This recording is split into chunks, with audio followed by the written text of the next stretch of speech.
भयानक जंग के बीच खौफनाक साजिश का कच्चा चिट्ठा लेकर हाजिर हूं मैं, प्रशांत चुरहे। ईरान में प्रदर्शन दंगों में बदल रहे हैं और कई शहरों में जमकर आगजनी हो रही है। और अब तो ईरान के सर्वोच्च नेता अली खामनेई ने भी साफ कह दिया है कि इसकी सजा डोनाल्ड ट्रंप को मिलेगी। ट्रंप ने भी कह दिया है कि अगर अब एक भी प्रदर्शनकारी की ईरान में मौत हुई तो ईरान पर सबसे बड़ा हमला किया जाएगा। लेकिन इस बीच अमेरिका और इजराइल में ऐसा हंगामा शुरू हो गया जो ट्रंप और नेतन्याहू दोनों को सीधे बैकफुट पर ला सकता है।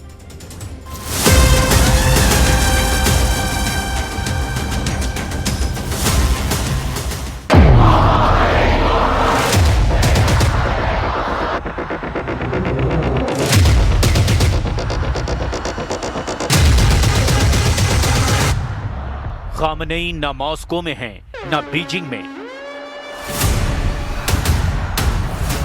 खामनेई तेहरान में हैं और ये तस्वीरें बता रही है ईरान अपने दुश्मनों से आखिरी दम तक लड़ेगा।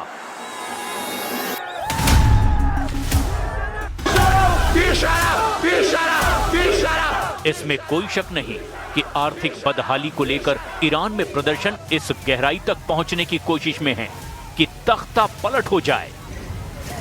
ईरान में चल रही इस मुहिम का रिमोट कंट्रोल अमेरिका में है, ये बात भी साफ हो चुकी है, क्योंकि अमेरिका में रहने वाले रेजा पहलवी ने ईरान में प्रदर्शन तेज करने की मांग की है। रेजा पहलवी शाह मोहम्मद रेजा पहलवी के बेटे हैं, जिनके खिलाफ ईरान में 1979 में क्रांति हुई थी। लेकिन रेजा पहलवी की अपील के बावजूद ईरान के शहरों में ये भीड़ जुटी है। करीब 1.5 करोड़ की आबादी वाले तेहरान में ये लोग सड़क पर उतरे।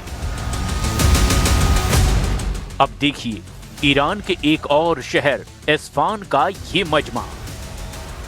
यहां सत्ता के खिलाफ नहीं बल्कि सत्ता के समर्थन में लोग जुटे हैं।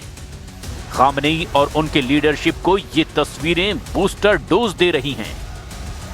ईरान में सत्ता के खिलाफ प्रदर्शन के मुकाबले में ऐसी तस्वीर भी वायरल हो रही है। इससे साबित होता है कि ईरान में सब कुछ एक तरफा नहीं चल रहा। मुमकिन है ऐसे वीडियो की वजह से ही ट्रंप ने रेजा पहलवी से फिलहाल मुलाकात से इनकार कर दिया है। बताया गया कि मीटिंग के लिए ये सही वक्त नहीं है। जमहूरियत इस्लामी